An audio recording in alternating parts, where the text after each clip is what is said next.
The flickering golden candlelight is almost comforting as I head deeper into the catacombs. I know I'm safe here now that I'm aware that it's only Finn's clan that lingers. There's something about being down here that has my guard up.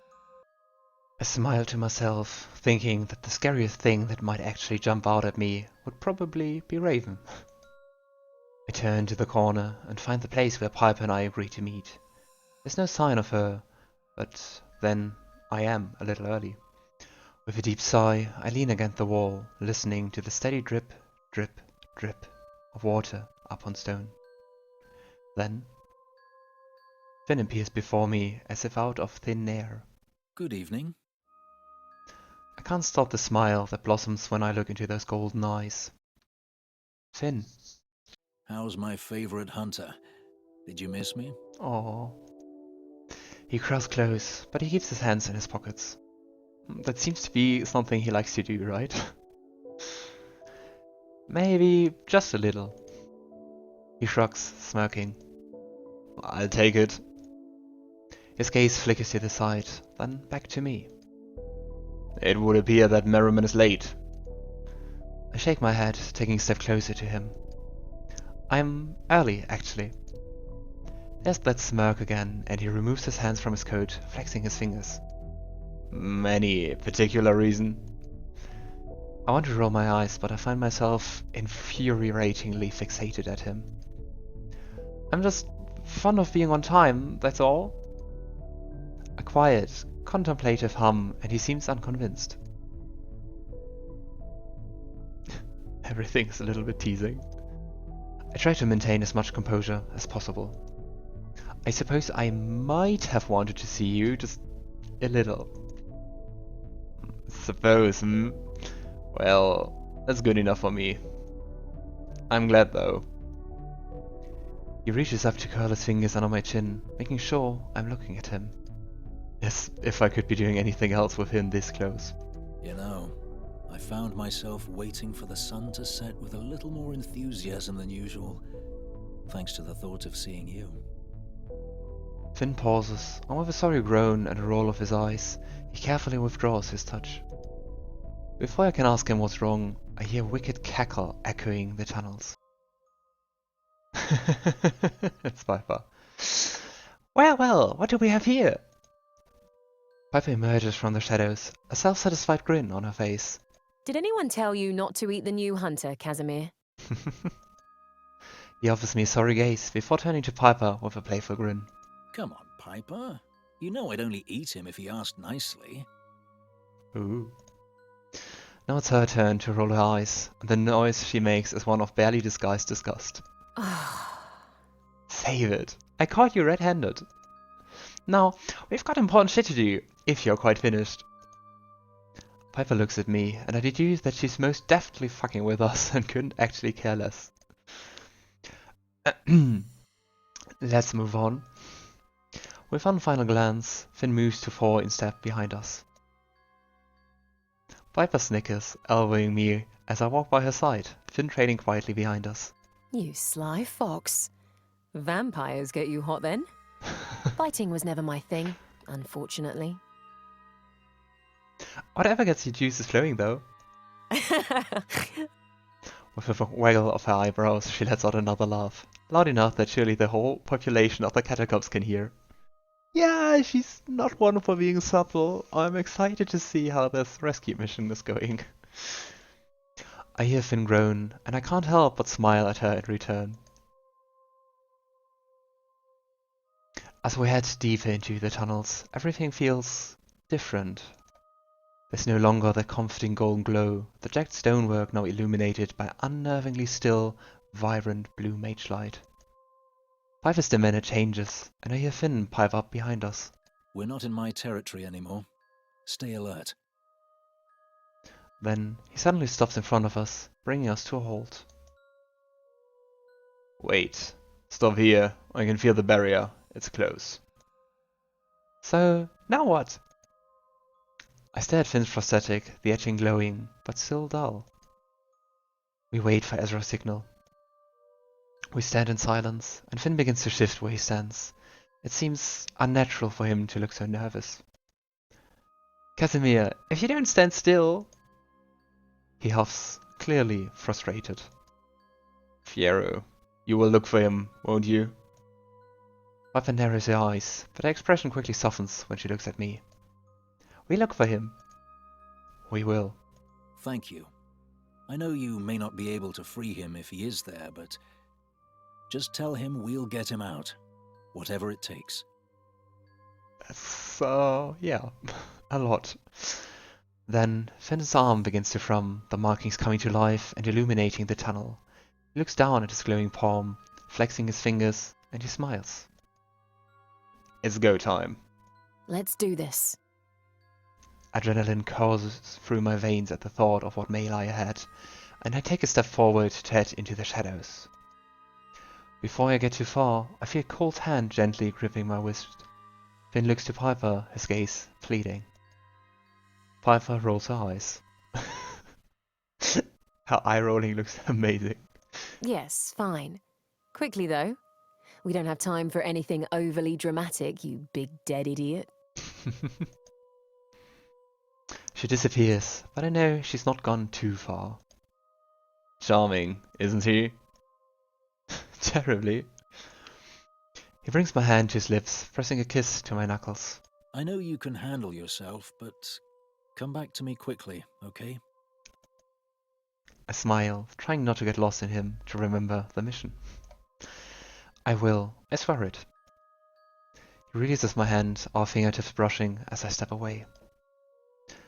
I signal from the forest exit if you need to leave. Stay alert. See you on the other side. I glance over my shoulders as I move to join Piper, but Finn is already gone. Now it will get interesting. Surprisingly, or maybe not, the entrance to the dungeons remains unguarded, and that unnerving yet familiar blue mage light guides our way. Piper eagerly rushes toward the first empty cell, eyeing the small, frail, fey-like creature that's huddled in the corner. She picks up the clipboard that rests in a wooden holder beside the door. I remember you! Not one of my catches, but a good one! The Fae lifts her head, smiling and exposing a row of shining, razor-sharp teeth. She snickers, the sound more of a hiss than a laugh. We move to the next, doing the same, checking the paperwork. A demon this time, its power subdued by the enchanted cuffs that anchor it to the wall. Piper scoffs, clearly unamused as we make our way down the row, finding no hunters, no Arya. Bullshit! She has to be somewhere! Eventually, after what feels like forever, we find a cell that piques Piper's interest.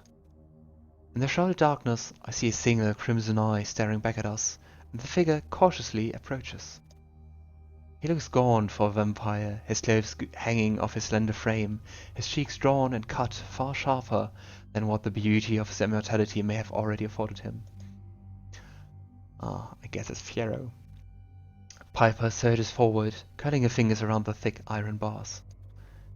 Fiero, what have they done to you? Oh, Fiero. Piper, what are you doing here? His voice is deep. I try and fail to get a read on his aura. Oh, you know, just taking a stroll. What do you bloody think? His bright gaze flicks to me, and she shakes his head, his blank expression unchanging. You get no reading from me, Hunter. Then I remember, he's an empath, skilled in both masking his own emotions and reading others. I wonder just how powerful he is. Finn and the clan have been looking for you. Oh, it's me. I'm sorry. Finn and the clan have been looking for you. He blinks, his movements groggy. I don't doubt that. Please, tell them not to try and break me out. I've no doubt that Finnegan will be dramatic when you tell him of my whereabouts. Of course he will. Piper grabs his notes, tutting loudly as she scans the pages. Oh, Fiero. Unsanctioned feeding on an enforcer. Resisting arrest. You naughty boy. You know, that's not true. They appear to have set me up quite beautifully. Why you? What happened? His stillness is unnerving after being around vampires like Finn. Vampires who do an excellent job at fooling you into thinking they're at least a little bit human. I sensed someone in a great deal of distress in the forest. I didn't want to rally the whole clan for something that was likely insignificant, so I managed to convince Finnegan to allow me to investigate alone. I discovered a wounded enforcer near the outskirts of the town. They had been bitten, probably by a wandering youngling by the look of the mess that it had made of them. I tried to help, to assist them in getting back into town, but I quickly realized that the enforcers had me surrounded. They apprehended me, and I've been here ever since. Piper growls, roughly shoving the clipboard back in its holder. What the fuck are they doing? Harry struck a deal with your clan long ago, and you don't cause any trouble. If anything, you do a better job of keeping someone safe than most of the other hunters. Piero blinks at her, his mouth twitching ever so slightly. No good deeds go unpunished, Piper. That's bitter. I hate to think it, but I have to ask. Have they hurt you at all? They have not beaten me, nor have they tried to, and I'm not interested in being a troublesome prisoner. I feel a but coming. But they have been taking my blood. What? You fucking what? That seems pretty important. Dealing with that would have been handy. His lips twitch as if he might be considering smiling. He rolls up his sleeve and his forearm is covered in angry bruises. I've never seen a vampire mark this easily. Unless they've been starving you. He covers his arm, nodding. Yes. Piper's gaze is fixed firmly upon the ground, her brows furrowed. She's restless and agitated. I am too. What could they possibly want your blood for? I wish I knew. None of this makes any sense.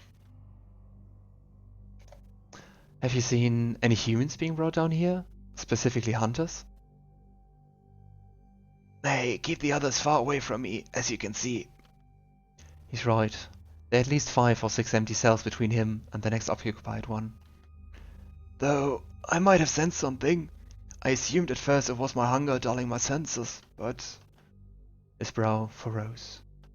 I'm confused about what species they are. Their scent is unusual. Unusual how? It wasn't human, but it also wasn't something I'm familiar with either. No creature that I've ever come across anyway. Do you remember when we went to the graveyard and Finn tasted some blood and he said something very similar? And I've lived long enough to know when something isn't right, when something is new. I look at Piper, and she's doing everything she can to avoid eye contact. She's thinking about Aya. I can feel worry rolling off her in waves. Piper? I need to know if my friend is alive. Fierro offers her a sorry look, the most animated he's been thus far. I suspect that he can feel her pain and her anger. I wish I could offer some clarity, but I cannot. All I know is that your enforcers aren't the honorable agency that they claim to be. Something is dangerously afoot. She visibly deflates, her shoulders sagging and her balled fist relaxing. What are they doing? I've dedicated my life to those people, so have you. I nod, a lump in my throat. I feel sick, everything inside me screaming, telling me this is all wrong. If Aya has been here, there'll be a trace. There has to be. You're right. We should keep looking. I clutch the bars, getting closer to Fierro. I can't set him free right now, not when we don't know how much time we have, but I won't leave him here to wither and die. We'll get you out of here. Soon. Somehow, I don't doubt that, Hunter. Piper tugs at my sleeve. We may not have much time. Fierro quietly sinks back into the darkness of his cell, and I watch him settle up on the ground. It pains me to leave him, but I know he'll be okay. He survived Levy. He can survive this. We find the warden's desk and rifle through the drawers with haste, and Piper gasps as she sets her sight on a bundle of prisoner manifestos, the type that should be outside the cells. These are incomplete. Why are they tucked away in here? She reads them quickly, her eyes frantic as she scans their messy writing. I see her resisting the urge to crumple the parchment. She hands it to me and turns away, her hands in her hair. All of the other occupied cells have their paperwork neatly displayed outside. Listed is their species, error state, offense, and an abundance of useless little details to keep the enforcers busy. But these two apparently hidden sheets that Piper has given me are different. General Aya Walker and General Azazel Ripley. Who's this Azazel? Piper turns to face me. The hunter that Alkar fought with. Oh, shit. And he's in a cell. They arrested him for getting attacked? I hate to say it for what feels like the dream of time, but what the fuck? They checked Aya out of her cell last night. Him too. Fuck. But look. She points at this time scribbled next to their names, and there's only a checkout. They haven't come back. It's been over 24 hours. They haven't come back. Then a loud banging echoes from down the hallway, and Piper quickly snatches the manifest from my hands, shoving them into her shirt. Let's go. We move as fast as we can while staying cautious. Finn had signaled us for a reason, be it an enforcer guard approaching or the wards being recast. Either way, we need to get out of here. We hear muffled voices drawing nearer and quickly flatten ourselves against the wall, but we're not hidden. The forest exit is in sight. Our escape. Piper turns to look at me. It's your call, General. Run away? Let's go for the risk. Piper waits patiently while I decide, trying my hardest not to waste time. If we run, we might alert them to our presence. If we don't... I close my eyes, shutting everything else out around me. I can hear them. Two people, seemingly not aware of our presence. Yet. Casual conversation, footsteps drawing nearer, but from the dungeon entrance, far away from us. I open my eyes and hold up my hand, signaling for Piper to wait. We can make it. I know we can. I shake my head, listening, waiting. Their voices grow quieter, footsteps up on a staircase, and then they're gone. Go now. We step forward, pushing open the heavy doors with ease. Cool, crisp air hits my face, and I spot a tall figure waiting for us. Ah, you made it. Yay, Finn! He ushers us away from the door, pushing it closed as quietly as he can. Follow me. He leads us just a short distance away and into a small clearing where we can still see the surprisingly well-hidden dungeon exit. What did you find? Enough to tell us who we truly can trust. Finn's mouth is set in a thin line and he nods, taking the hint not to pry further just yet. There are guards approaching. A routine perimeter search. You should head out. We should split up, just to be safe. I'll head home and get these hidden. She pats her pocket where the manifests are safely tucked away. Just what I've always wanted, being left alone in these fucking woods again. The clan are scattered around the forest. If you see a creature, don't engage. Not after what happened to Ethan. Piper nods, her face grim. Later. I turn to Finn quickly, needing to tell him about his friend. Pierre is in there. He's alive. Well, you know, ish. He's alive.